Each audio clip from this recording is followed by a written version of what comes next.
ನಿಮ್ಮ ಸಂಬಂಧಪಟ್ಟ ಅಧಿಕಾರಿ ಇವತ್ತು ಕಬಿನಿ ಭಾಗದ ಅಚ್ಚುಕಟ್ಟಿನ ರೈತರು, ಕಾವೇರಿ ಭಾಗದ ರೈತರು ತಮಿಳುನಾಡಲ್ಲಿ ಬೆಂಗಳೂರಲ್ಲಿ ರಸ್ತೆ ತಡೆ ಚಳವಳಿ ನಡೀತಾರೆ.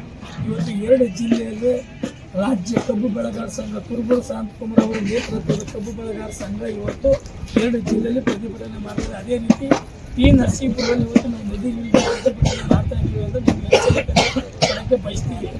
ಏನಾದರೂ ನೀವು ಈ ನಮ್ಮ ಕಬ್ಬಿನಿಂದ ಅಲ್ಲಿ ಪಟ್ಟ ನೋಡ್ತಾ ಇದ್ದೀವಿ, ಅದ್ರ ಮೇಲೆ ನೀರು ಬಿಟ್ಟು ಅಂದರೆ ನಮ್ಮ ಕುಟುಂಬ ಸಮೇತ ಎಲ್ಲ ಆ ನದಿ ಪಾತ್ರ ಎಲ್ಲೆಲ್ಲಿ ಹಳ್ಳಿಗಳಿಗೆ ಹುಣಸೂರು ಆಗ್ಬೋದು, ತಿರುಪೂರು ಆಗ್ಬೋದು, ಮನೆಯಲ್ಲಿ ಆಗ್ಬೋದು, ಹಂಗೆ ಮುಂದೆ ಅಪ್ಪು ಉಳ್ಳಳ್ಳಿ ತನಕ ಅಪ್ಪು HD ಕೊಡತನಕ ಎಲ್ಲೆಲ್ಲಿ ನದಿ ಪಾತ್ರದ ಹಳ್ಳಿಗಳಿಗೆ ಅಲ್ಲೆಲ್ಲ ಕುಟುಂಬಕ್ಕೂ ನದಿಗೆ ಬರ್ತಾರೆ ಅಂತ ನಿಮ್ಮೆಲ್ಲಕ್ಕೆ ಎಚ್ಚರಿಕೆಯನ್ನು ಕೊಡ್ತೀವಿ.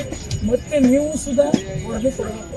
ಇದನ್ನ ಅಸಾಧ್ಯ ತೋರಬಾರ್ದು. ಸರ್ಕಾರನೇ ಹೇಳಿದೆ 187 ತಾಲೂಕು ಬರಪೀಡಿತ ಅಂತ, 10-12 ಜಿಲ್ಲೆ ಬರಪೀಡಿತ ಅಂತ. ಆದ್ರೂ ಕೂಡ ನಮ್ಮ ಅಣೆಕಟ್ಟೆಗಳ ಸ್ಥಿತಿ ನೋಡಿದ್ರೆ 46 TMC ನೀರಿದೆ. ಅಲ್ಲಿ ತಮಿಳುನಾಡಿನಲ್ಲಿ ವೆಟ್ಟೂರು ಮತ್ತು ಭವಾನಿ ಸಾಗರದಲ್ಲಿ 41 TMC ನೀರು ಸಂಗ್ರಹ ಆಗಿದೆ. ರಾಜ್ಯ ಸರ್ಕಾರ ಈ ನಿಟ್ಟಿನಲ್ಲಿ ಯೋಚನೆ ಮಾಡಬೇಕು.